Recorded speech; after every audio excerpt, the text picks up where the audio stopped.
You reach for the light switch half a second before you actually need to. You tell yourself it means nothing. You are a grown adult crossing a dark room in your own home, behind a locked door, in a building full of sleeping neighbors. Nothing waits in that darkness that wasn't there a moment ago in the light. You know this completely. And yet some older part of you still moves your hand to the wall a little faster than it should, and the muscles across your shoulders don't quite let go until the room floods bright, and you can see, plainly, that the corner is empty, that it was always empty. That reflex is not childish. It is not some weakness you were supposed to grow out of. It is one of the oldest and faithful instincts your body owns, and it has been keeping your kind alive since long before there were any words for the dark at all. For almost the entire history of your species, the night was not a mood or a metaphor. It was the single most dangerous stretch of every single day. And for most of that time, there was one thing, one small, bright, trembling thing that stood between your ancestors and everything that moved in the black. Almost no one sleeps beside it anymore. By the end of this, you'll understand why losing it is the real reason the dark still wins every time you cross that room. Start with your own eyes. You are a daytime animal. Your eyes are built thick with the cells that read color and sharp detail in bright light, and thin on the ones that catch anything in near blackness. Step into a truly dark night, the kind with no city glow anywhere on the horizon, and you are, for all practical purposes, half blind. Now think about who was not half blind.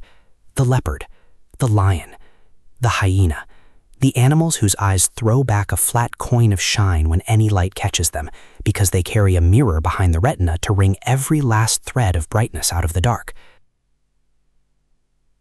The great hunters of the old world did their finest work in exactly the hours your body was built to fail in.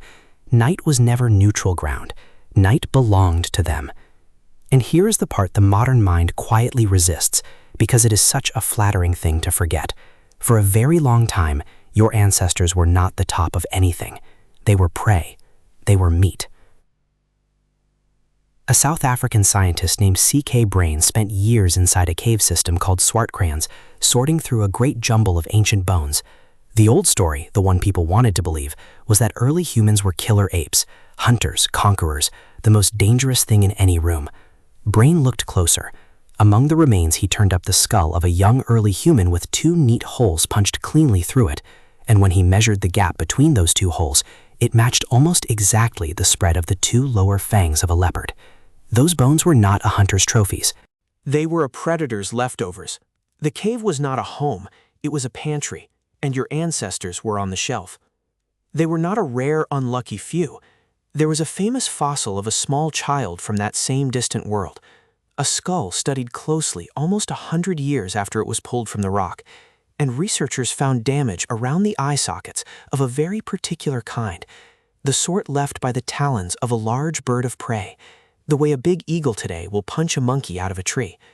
A child lifted straight up out of the light. Hold that image for a moment, because this is the world your fear was actually born in, not a cozy campfire story. A place where the small and the soft got carried off, and the ones who lived to have children were, more often than not, the ones who had been afraid enough, early enough, in the right direction. So picture a night in that world. There are maybe 30 of you, moving together, because alone you are simply a meal that hasn't happened yet. The sun is going down, and with it goes your only real sense. You cannot outrun what hunts out here. You cannot outsee it. You have soft skin, blunt teeth, no claws, and eyes that are already turning useless as the last light drains out of the sky. Everything that would like to eat you is only now waking up, stretching, and it can see you long, long before you will ever see it. So what do? What can a slow, soft, half-blind animal possibly do against an entire night full of better predators? You build a fire.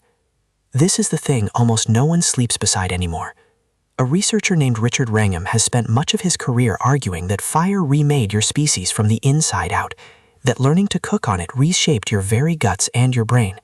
But long before it ever softened a single meal, fire did something simpler and far more urgent. It pushed back the dark. A ring of firelight handed your half-blind ancestors a small circle of the world where they, and not the leopard, could finally see. The flame unsettled the things that hunted by stealth and surprise. The smoke smudged the scent of a sleeping group. And around that fire, at last, bodies could lie down on the open ground and close their eyes, because the fire would hold the edge of the world for them while they slept. It was the first wall human beings ever built, and it was made entirely of light. But the fire alone was never quite enough, and this is where your own brain steps in, with a trick so strange that you are still running it tonight. Because the real problem with the dark was never the dark itself, it was the not knowing. That rustle in the grass just past the reach of the firelight. Is it only the wind, or is it the thing that eats you? Out there, in the black, you could not afford to sit and gather evidence. So evolution made the call on your behalf, and it was a deeply lopsided one. A psychiatrist named Randolph Ness describes the logic with a perfect everyday image: the smoke detector. A smoke alarm that shrieks at burnt toast 100 times is only annoying. A smoke alarm that stays politely silent through the one real fire is fatal. So the alarm gets built on purpose to be wrong in the cheap direction over and over, so that it is never once wrong in the direction that kills you. Your fear runs on exactly that setting. The ancestor who bolted from 100 harmless shadows and one real leopard lived to pass it on.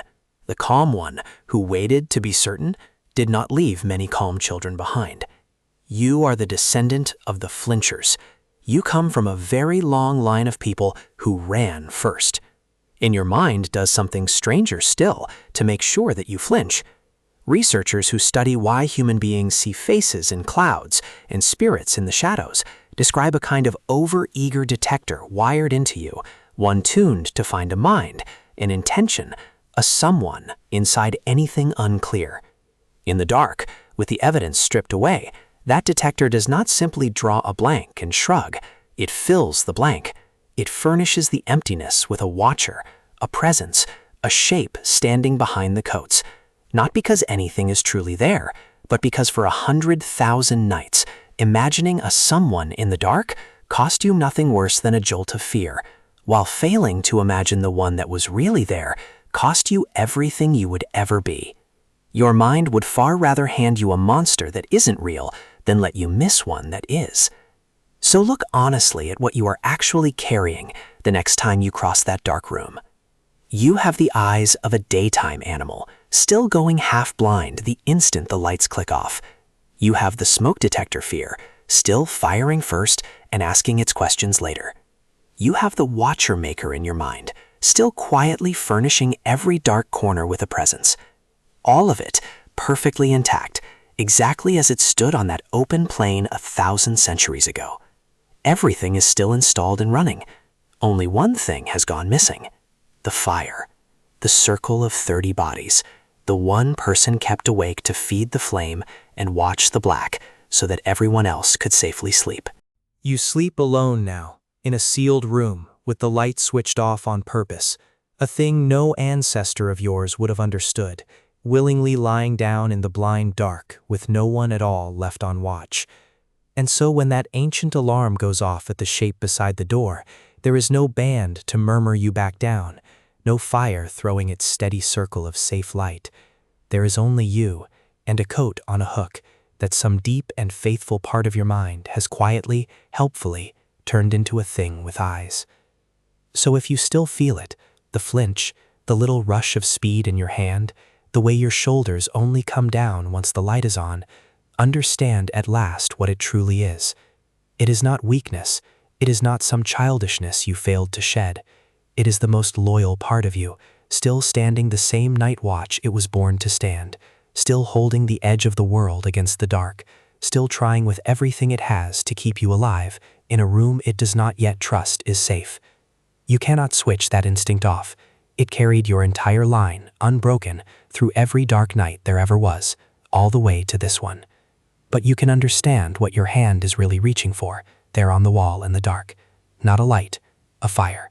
The same small, bright thing your ancestors trusted their lives to every single night, rebuilt now into a switch beneath your fingers, so that you, like every one of them before you, can finally see that the corner is empty and lie down and close your eyes.